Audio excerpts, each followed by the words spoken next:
देखा, हमने तो इतना सीखा, दिल का सौदा होता है सौदा जिंदगी का। हमने तो इतना देखा, हमने तो इतना सीखा, दिल का सौदा होता है सौदा जिंदगी का। मिलते ही कैसे कोई होता है दीवाना, कितना मुश्किल है तौबा इसको समझाना कि धीरे धीरे दिल बेकरार होता है, होते होते होते प्यार होता है। ये लड़का हाय अल्लाह कैसा है दीवाना। ये लाडका हाय আল্লাহ হল ক্লাসিক বলিউড ছবি হাম কিসি সে কাম নাহিন ১৯৭৭ থেকে নেওয়া একটি কালজয়ী কৌতুকপূর্ণ রোমান্টিক গান। কিংবদন্তি আশা ভোসলে এবং মোহাম্মদ রফির গাওয়া এবং আর.ডি.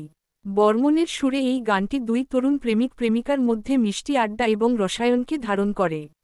এর আকর্ষণীয় ছন্দ, হালকা কথা এবং অভিব্যক্তিপূর্ণ কণ্ঠের কারণে এটি বলিউডের সবচেয়ে প্রিয় প্রেমের যুগলগুলির মধ্যে একটি।